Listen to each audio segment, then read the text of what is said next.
Bonjour à tous, nous voici entrés dans notre quatrième podcast, je suis Hervé. Nous allons voir aujourd'hui et comprendre un petit peu mieux comment fonctionne le mental. Le mental donc est une partie, partie de notre grande richesse. Rappelons-nous que nous sommes pure conscience, incarnée dans un corps qui se rentre en relation avec le monde extérieur à travers ses sens et le mental. Le mental n'est pas une chose, un objet unique. Le mental est un petit peu le computer de la voiture, le computer de ce vaisseau spatial.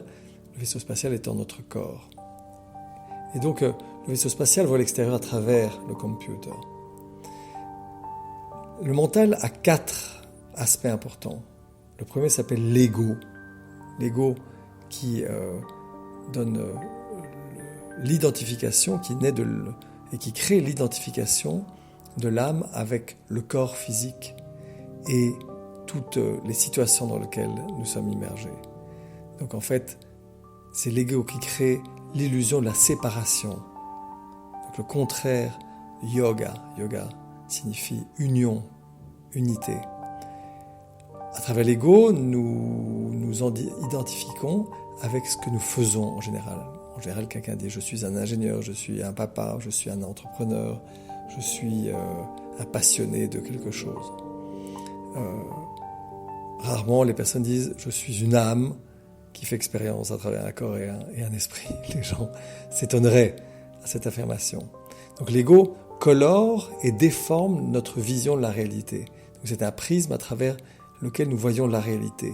Et chacun d'entre nous a un prisme plus ou moins déformant et plus ou moins colorant. La même situation peut être vue de manière complètement différente par 2 personnes différentes. Pour une personne, ça peut être un cas idéal ou idyllique, pour une autre, un enfer total. Mais la même situation dans la vie d'une même personne, à différents moments, peut être elle-même vue d'une manière complètement différente. Donc, elle a tendance cet ego, à chercher les plaisirs du monde externe. Elle jette une ombre sur ce qu'on appelle le cœur pour les Chinois. Et donc porte un sentiment d'identité très limité. À ce niveau, sur ce point, nous voyons donc une identification multiple à travers des situations, des rôles externes. Et j'aime beaucoup cette parole d'un grand homme qui dit que la seule façon de connaître la vérité, avec un V majuscule de la vie, est de vivre dans le monde sans être du monde, donc sans s'identifier à ce monde, afin de pouvoir voir les conséquences de chaque émotion qui est générée par chacune de nos pensées, de nos paroles ou de nos actions. Donc ça donne aussi un sentiment de responsabilité. Deuxième partie, deuxième morceau de tarte, si on veut le dire, de notre mental, c'est ce qu'on appelle manas, le mental externe. C'est le mental externe qui travaille exclusivement à travers les sens, les sensations, les émotions, qui sont naturellement non permanentes. L'observation de l'extérieur, non détachée, donc avec une identification sur ces situations, nous empêche de pouvoir être libre. Donc manas est utile, est très importante. C'est un peu c'est vraiment le computer qui fonctionne avec 5 fonctions, les fonctions des sens, capable d'intention, d'imagination, mais pas d'intuition, éventuellement un peu de vision. Troisième partie, on rentre de plus en plus profondément, s'appelle le mental intermédiaire ou buddhi. Donc buddhi est l'aspect de la conscience qui est plein de lumière et qui révèle la vérité avec un grand V. Quand buddhi est complètement développé, une personne devient Bouddha ou bien Christ. Christ signifie pure conscience, conscience lavée de toute illusion ou illuminée. Buddhi a une double capacité en fonction de la direction vers laquelle elle est dirigée. Si elle est dirigée vers l'extérieur, elle devient intellect. Donc les grands intellectuels, une capacité de raisonnement très puissante, ça s'appelle le Jnana Yogi, mais qui a tendance à partir vers l'extérieur, donc on se perd dans l'intellectuel, ou elle peut aller être dirigée vers l'intérieur, et ce bout devient pure intelligence, qu'on appelle l'intelligence du cœur. Les deux sont nécessaires pour avoir du succès dans la vie, mais il y a plus de risques à développer l'intellect plutôt que l'intelligence du cœur. La vraie intelligence porte à une éthique universelle qui contient les lois du Dharma. Dharma étant l'histoire personnelle de chacun d'entre nous, toutes les choses qu'il doit faire dans une vie. Donc la clé du succès est de combiner bien les deux directions du mouvement de Buddhi. Quatrième élément, encore plus profond, le mental interne, qui s'appelle Chitta, qui est le réservoir des impressions mentales et des tendances, ce qu'on appelle les samskara. Et toutes ces impressions mentales, toutes les expériences que nous avons eues, ont créé une petite griffe dans le disque. Et donc, on crée des impressions plus ou moins profondes. Ces impressions profondes sont ce qu'on appelle les semences karmiques. Ce sont des semences qui sont enfouies dans ce terreau de notre mental et qui n'attendent que les bonnes conditions pour germer et sortir de terre. Et donc, plus fort est le karma, plus forts seront les conséquences et donc la grandeur de ces plantes qui montent. Le but du yoga est de pouvoir déforcer au maximum tout ce qui est semence de type négatif. Donc nous avons vu que le mental est composé de 4 éléments.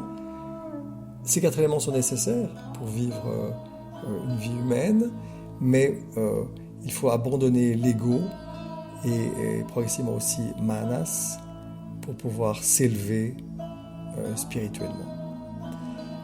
Commençons à méditer sur cette réalité en nous asseyant bien droit, le dos bien vertical, les épaules légèrement en arrière, poitrine en avant, nuque allongée, menton légèrement en bas, et dirigeons directement notre regard vers le troisième œil, dans le Kutashta, en Shambhavi Mudra. En inspirant, chantons Hong, mantra, et en expirant, So. En inspirant, l'énergie monte, on peut la visualiser comme étant une colonne de mercure qui monte au-dessus de nous, longuement, et en expirant, So. Prenons aussi une respiration Ujjayi, qui signifie victorieuse, en bloquant l'épiglotte et en freinant l'entrée et la sortie de l'air, comme si elle passait à travers un robinet à peine fermé.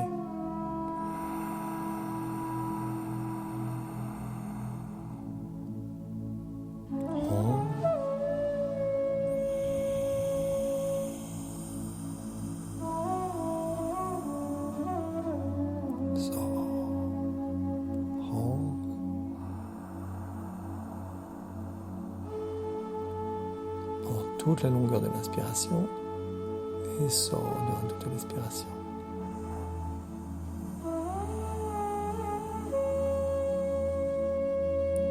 Continuons à d'observer notre respiration créée par l'énergie de notre volonté, par la respiration et le mantra. Reconnaissant que le mantra est créé aussi par l'énergie qui monte et qui descend. Nous ne contrôlons plus la respiration, nous l'observons. Hong, inspire.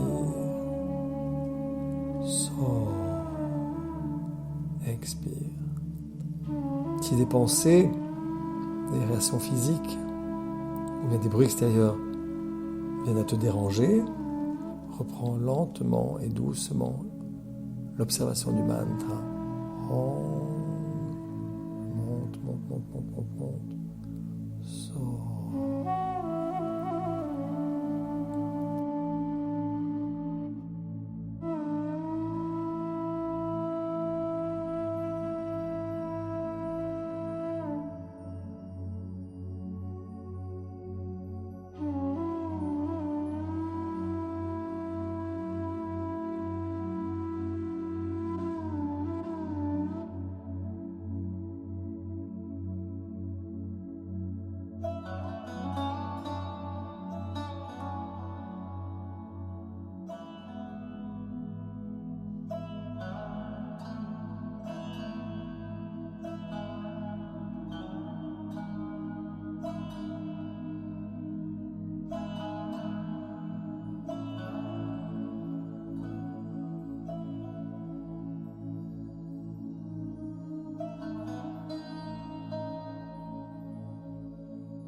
sortir de cette méditation contrôlée, consciente, en prenant conscience de notre corps, notre poids sur le sol, en faisant une longue respiration, une longue inspiration, un long soupir, et lentement ouvrons les yeux.